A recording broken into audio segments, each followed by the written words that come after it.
আজ তোমাদের মাঝে খুবই গুরুত্বপূর্ণ একটা কথা বলবো, সেটা হলো যে যুদ্ধ আগের মতো আর হবে না। আগে যেমন বাতিলের বিরুদ্ধে হকের লড়াই হতো এবং সেই ক্ষেত্রে কি যুদ্ধ হতো এবং ওই যুদ্ধে বাতিলগুলো কি পরাস্ত হতো। এইভাবে আমরা দেখেছি বদরের যুদ্ধ, উহুদের যুদ্ধ, অনেক যুদ্ধ দেখেছি। সেই সময় মুসলিমদের জয় জয়কার হয়েছে এবং বাতিলের বিরুদ্ধে হকের যুদ্ধ হয়েছে। কিন্তু রাসূল তো আর নাই, ওরকম জামানা নাই, ওরকম কিছুই নাই, যুদ্ধ আর হবে না। এখন যুদ্ধ হকের বাতিলের বিরুদ্ধে হকের লড়াই কেমনে হবে? হ্যাঁ, এখন একটা যুদ্ধ চলছে, মিডিয়া যুদ্ধ। তোমরা দেখেছো আজকে এই মিডিয়াতে অনেক খারাপ কিছু, বাতিল কিছু ঢুকাই দেওয়া হচ্ছে, মানুষের ব্রেন ওয়াশ করা হচ্ছে বিভিন্ন কথাবার্তা বলে, বিভিন্ন কর্মকাণ্ডের মাধ্যমে, বিভিন্ন অশ্লীলতার মাধ্যমে। মানুষ একটু বিনোদন করার জন্য এখন মিডিয়াতে যায়, ইউটিউবে যায়, ফেসবুকে যায়, হ্যাঁ, এবং কি টিভির সামনে যায়। টিভি খুলে কি দেখি? নাচ গান। ইউটিউব খুলে কি দেখি? নাচ গান বা অন্য কিছু বা খারাপ কিছু। হ্যাঁ, ফেসবুক বলে সব কিছু বাতিল। তো আমি চাইলেও সুস্থ বিনোদন করতে পারবো না। আমি একটা সুস্থ মানুষ, আমার এখন তো মানুষ আর ওইভাবে মাঝে খেলে না, একটু ইউটিউব ফেসবুকে একটু মানে অল্প সময়ের জন্য হলেও বিনোদন নেওয়ার চেষ্টা করে। তো আমি ইউটিউব খুললে আমি কি দেখবো? আমি ইসলাম মাইন্ডেড, আমি চাই দিনই কোনো শিক্ষা বা দিনই কোনো কথা, কিন্তু চাইলেও আমি পাবো না, চাইলেও নাই। আমি চাইলেও ভালো হতে পারছি না, ভালো কন্টেন্টগুলো দেখতে পাচ্ছি না, কারণ নাই তো, ইসলামিক রিটার্ন নাই। ভালো কথা, আমি বাধ্য হই কি আমি খারাপগুলো দেখছি এবং আস্তে আস্তে কি আমি খারাপের মধ্যে অভ্যস্ত হয়ে যাচ্ছি, ইনভলভ হয়ে যাচ্ছি। এখানে আমাদের ফিরে আসতে হবে। তো ফিরে আসার জন্য প্রথমত আমার রুচিও চেঞ্জ করতে হবে, আমগুলো দেখবো না। আর দুই নম্বর হলো যে এই মিডিয়া জগৎগুলোতে ভালো কন্টেন্ট তৈরি করতে হবে। হ্যাঁ, দিনী কথা, দিনী দাওয়াত। মিডিয়া এমন একটা জগৎ, ইউটিউব ফেসবুক এমন একটা জগৎ, ভেরি মাচ ইম্পর্টেন্ট কথা মনে রাখবা, ইউটিউব ফেসবুক এমন একটা জগৎ যেই জগতে তুমি নেকি সদকা জারিয়া তুমি করতে পারো। যেমন ধরো তুমি একটা ভালো একটা কন্টেন্ট তৈরি করলে, হ্যাঁ, কালেমার দাওয়াত দিলে, অথবা কোনো নৈতিক শিক্ষা দিলে বা ধর্মীয় কোনো শিক্ষা দিলে, হাদিস তুমি একটা দিয়ে দিলে, এটা ইউটিউব ফেসবুকে ছড়াই পড়লো এবং যত মানুষ দেখবে এটা সকল দেখনেওয়ালা সব পাবে এবং তার একটা অংশ তুমিও পাবে। এটা সদকা জারিয়া, এটা সদকা জারিয়া। আবার কেউ যদি খারাপ একটা ভিডিও ছড়াই দেয়, হ্যাঁ, কিছু ভিউ পাওয়ার জন্য, কিছু অর্থ ইনকামের জন্য খারাপ একটা ভিডিও ছড়াই দেয়, তাহলে এই খারাপ ভিডিওটা যত মানুষ দেখবে এবং তাদের গুনাহ হবে, তাদের কি হবে? গুনাহ হবে এবং তাদের গুনাহ একটা অংশ যে ছড়ালো তারও হবে। এই জন্য খুব সাবধান। আমরা ইউটিউব ফেসবুকে জাদা দেবো না। আমি ইচ্ছা করে আমার একটা অশ্লীল ছবি দেবো না, ইচ্ছা করে একটা আমার অশ্লীল গান বা আমার অশ্লীল অঙ্গভঙ্গ দেবো না। আমরা ইউটিউব ফেসবুকে কি দেবো? সুস্থ বিনোদনের জন্য আমরা কিছু ভালো ভিডিও আপলোড করতে পারি।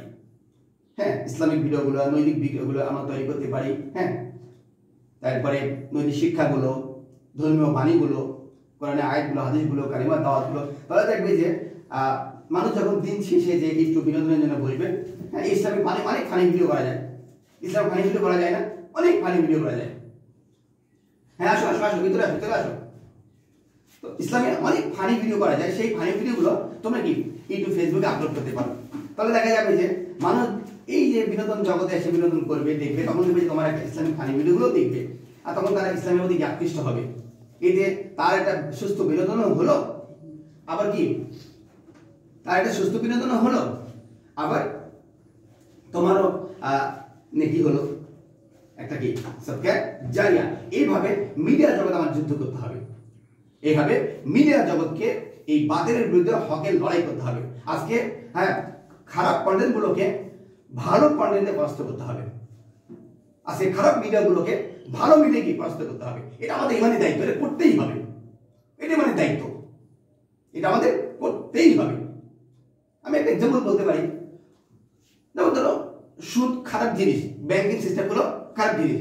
তো আমাদের অনেক দেশীয় ব্যাংক রয়েছে, বিভিন্ন প্রাইভেট ব্যাংক আছে, সরকারি ব্যাংকও রয়েছে, ইসলামী জনতা, পরে কি বলে জনতা, সোনালী, রূপালী, হ্যাঁ, ব্র্যাক ব্যাংক, তারপর ডাচ বাংলা ব্যাংক, এরকম ব্যাংকও রয়েছে।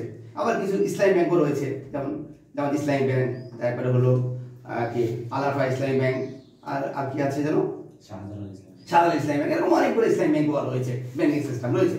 তো এখন প্রশ্ন হলো যে উভয়ই তো আমাদের লভ্যাংশ দেয়, হ্যাঁ, সুদ দেয়। তো কেউ সুদ বলে, কেউ কি লভ্যাংশ বলে। এই তো পার্থক্য, কিন্তু সবার কাজ করে একই, টাকা নিয়ে ব্যবসা করা। তো এখন আমাদের টাকা তো ঘরে রাখার কোনো সুযোগ নাই। কথা শুনি, আমাদের টাকা তো ঘরে রাখা, আমার 1 লাখ টাকা আছে, ঘরে রাখলে কালকে হারাই যাবে, ডাকাত পড়বে, সন্ত্রাসে নিয়ে নিবে। তাহলে আমাদের অল্প কিছু টাকা হোক আর বেশি টাকা হোক, যাই হোক, আমরা টাকা কোথায় রাখি? নিজের করে যাবে ব্যাংকে রাখি। কোথায় রাখি? ব্যাংকে রাখি। তাহলে কোন ব্যাংকে রাখবো? উভয় ব্যাংকিং, আমি বলছি না কোন ব্যাংকিং সিস্টেমগুলো একেবারে পিওর শরিয়া সম্মত বা একেবারে ইসলাম সম্মত না। সব ব্যাংকগুলোর মধ্যে কিছু গলদ রয়েছে, কারণ সব ব্যাংকগুলো কি কেন্দ্রীয় ব্যাংকের সঙ্গে যোগাযোগ করতে হয়। আর কেন্দ্রীয় ব্যাংক কি? বাংলাদেশ ব্যাংক, আমাদের কেন্দ্রীয় ব্যাংক বাংলাদেশ ব্যাংক, এবং সুদের সঙ্গে জড়িত, তাই না? সব ব্যাংকগুলো, সেটা ইসলামিক ব্যাংকগুলো আর সোনালী রূপালী বা ডাচ বাংলার ব্র্যাক ব্যাংক, সব ব্যাংকে কি কেন্দ্রের সঙ্গে যোগাযোগ রাখতে হয়। তার মানে একটা সুদী কেন্দ্রের সঙ্গে যোগাযোগ রাখতে হয়। তাহলে আমরা চাইলেও সুদ থেকে বেরিয়ে আসতে পারছি না। আচ্ছা, কিন্তু আমি এখন টাকা রাখবো কোথায়? তাহলে আমাকে টাকা রাখতেই হবে, ঘরে তো রাখতে পারবো না। ঘরে এতগুলো টাকা রাখা নিরাপদ নয়, আমার কষ্ট অর্জিত ধন ঘরে রাখা নিরাপদ নয়। তাহলে আমি কোথায় রাখবো টাকাগুলো? এখন প্রশ্ন হলো যে টাকাগুলো রাখার জন্য আমি কি করতে পারি? আমি কি অন্য ব্যাংকে যাবো নাকি এই ঈশ্বরের সম্মত ব্যাংকে যাবো? অবশ্যই আমি ইসলামিক ব্যাংকগুলোতে যাবো। যে something is better then nothing. হ্যাঁ, কেউ মনে করো হাফ প্যান্ট পরে আছে, আর কেউ কি ফুল প্যান্ট পরে আছে, তো তুমি কোথায় যাবা? হ্যাঁ, ফুল প্যান্টে যাবা। কারো গায়ে মনে করো একেবারে জামা নেই, নোট হয়ে আছে, হ্যাঁ, উলঙ্গ হয়ে আছে, আর কেউ হ্যাঁ ছোট্ট একটা প্যান্ট পরে আছে, তো তুমি কোনটায় যাবা? যে প্যান্ট পরে আছে সেটাতে যাবা। যদিও শুধু ছোট্ট প্যান্ট পরলে কি ফরজ মানে আদায় হয় না, তাই না? ফরজ তো বলি, তারপরেও তো কি something is better then nothing. তো আমার জায়গা হলো, আমার বলার জায়গা হলো যে দুটোই সুদী কারবার, দুটোই কি সুদী কারবার, সুদের সঙ্গে লেনদেন, কিন্তু তারপরেও কি কোনোটাতে বেশি, কোনোটাতে কি কম।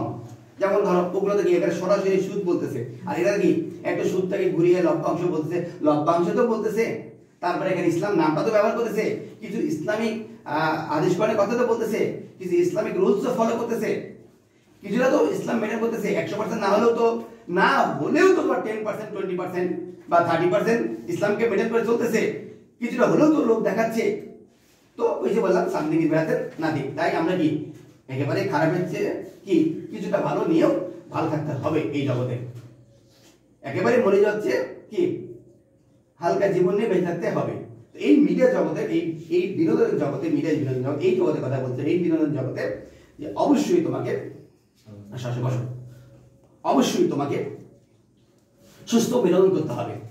খারাপ বিনোদনগুলো কি বয়কট করতে হবে এবং সুস্থ বিনোদনগুলো করতে হবে। তো সুস্থ বিনোদন পাবো কোথায়? কেউ তো সুস্থ কন্টেন্ট তৈরি করে না, তুমি নিজে কিছু না তৈরি করো, আপলোড করো, আর সুস্থ বিনোদনের তুমি দেখার রুচিবোধ তৈরি করো তোমার বন্ধুর মাঝে, তোমার মাঝে, তোমার বন্ধুর মধ্যে সুস্থ বিনোদনের দেখার রুচিবোধ তৈরি করো, এবং তুমি নিজেকে সুস্থ কিছু কন্টেন্ট তৈরি করে দাও, কিছু ভিডিও আপলোড করো, কিছু কথা লিখে দাও। হ্যাঁ, আর অনেক এরকম পাওয়া যাচ্ছে, ইদানিং ফেসবুক অনেক সুন্দর সুন্দর দেখো নীতিবাক্য পাওয়া যাচ্ছে, ধর্মীয় বাণী পাওয়া যাচ্ছে।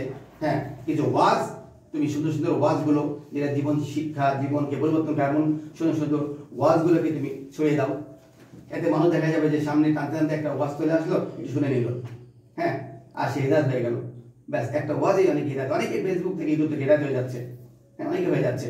এইভাবে ওয়াজের শেয়ারগুলো দাও, কালিমার শেয়ারগুলো দাও, বা ভালো ভালো কথাগুলো শেয়ার দাও, নৈতিক বাক্যগুলো শেয়ার দাও, দিয়ে ভালো ভালো ভিডিও তুমি নিজে ছড়িয়ে দাও এবং তুমি নিজে তৈরি করো। এইভাবে দিনকে প্রচার করে, এইভাবে কি আমাদের যুদ্ধ করতে হবে বাতিলের বিরুদ্ধে, কি হকের লড়াই। এভাবে মিডিয়া জগৎ, তাছাড়া এই মিডিয়া আমাদের আমাদের ব্রেন ওয়াশ করে ফেলছে। হ্যাঁ, চীনে আমি কালকে একটা ভিডিও দেখলাম, হ্যাঁ, যে চীনে একটা কারাগার রয়েছে, যেই কারাগারগুলোতে মুসলিমদেরকে ধরে ধরে বন্দি করা হচ্ছে।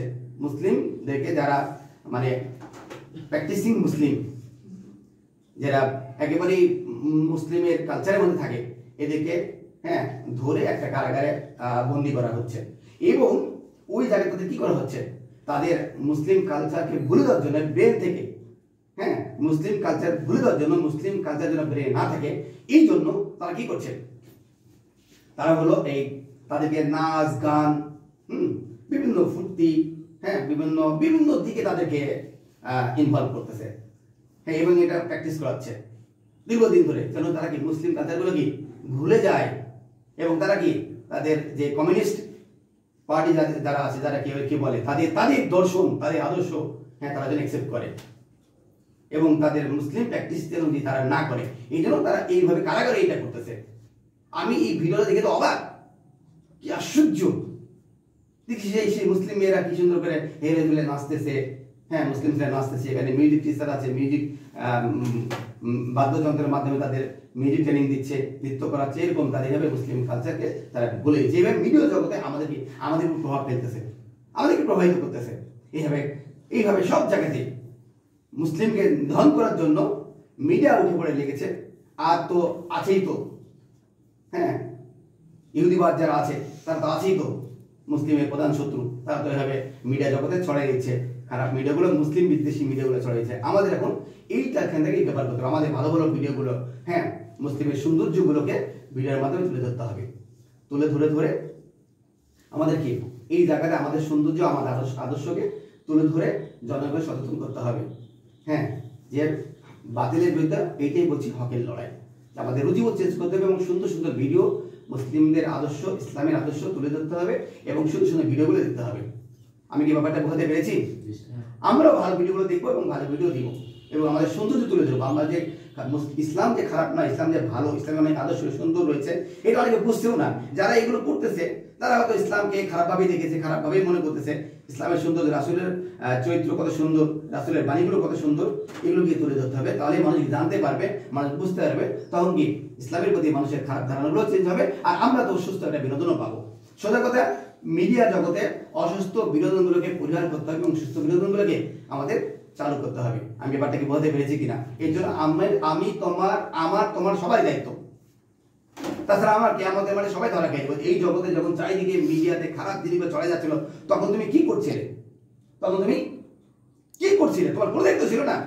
তখন তুমি নিজেই কি খারাপ ভিডিওর মধ্যে ইনভলভ হয়ে গেলে? তুমি ভালো কিছু জানতে না? তাই হ্যাঁ, জানতাম, তো কেন তুমি সেটা ছড়াও নাই? তোমার কাছে ভালো কোনো ভিডিও আসে নাই? হ্যাঁ আসলো, তো শেয়ার কেন দাও নাই? তুমি কেন পাস করে গেলা? দিলে তো মানুষ জানতো, বুঝতো। এই জন্য যারা অল্প কিছু কতিপয় মানুষ মানে সুস্থ ভিডিও তৈরি করতেছে, হ্যাঁ, সুন্দর ভিডিও তৈরি করতেছে, আদর্শের ভিডিও তৈরি করতে, এই ভিডিওগুলো আমরা নিজেরা দেখবো, লাইক দেবো এবং কি এটা ছড়াই দেবো এবং খারাপ ভিডিওগুলোকে আস্তে আস্তে পরিহার করবো। ঠিক আছে, থ্যাংক ইউ।